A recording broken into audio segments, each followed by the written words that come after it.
Գիտես, թե ինչպես եւ երբ վճարես գույքահարկդ։ Եկել եմ քեզ հնարավոր տարբերակները հուշելու։ Գույքահարկը վճարվում է գույք, օրինակ, տուն, բնակարան, մեքենա ունենալու համար։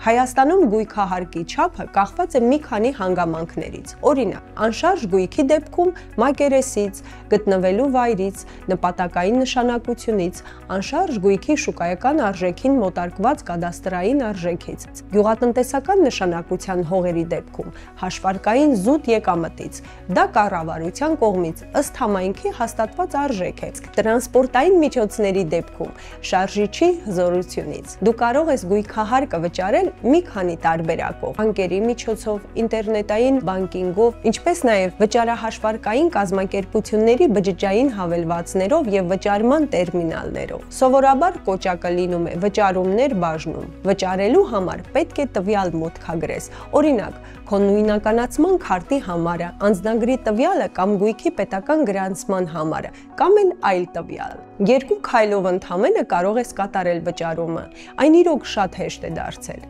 Բացի այդ, Երևանում հաշվառված գույքի համար կարող ես օգտվել Yerevan.am կայքի էլեկտրոնային ծառայություններ բաժնից, ապահովելով արագ եւ հարմար վճարում։ Կարող ես այցելել նաև HiPost կամ բանկերի սպասարկման գրասենյակներ, ստանալով աջակցություն տեղում, եւ կարող ես օգտվել գույքահարկի միասնական համակարգից այս կայքի միջոցով։ Բայց պետք է ստուգես միջնորդավճարները, դրանք ամեն գործարքի պարագայում տարբեր են։ Ժամկետների մասին։ Անշարժ գույքի դեպքում վճարիր մինչև դեկտեմբերի 1-ը ներառյալ, այլապես կգրանցես ուշացումներ, կունենաս տույժեր։ Իսկ փոխադրամիջոցի դեպքում, եթե այն ենթակա է տարեկան տեխնիկական զննության, ապա գույքահարկի գծով հարկային պարտավորություններն ամբողջությամբ պետք է կատարես մինչև փոխադրամիջոցը տեխնիկական զննության ներկայացնելը։ Գույքահարկի ճիշտ եւ ժամանակին վճարումը ոչ միայն պարտավորություն է, այլ նաեւ ներդրում համայնքի զարգացման մեջ։ Վճարելով տեղական հարկերը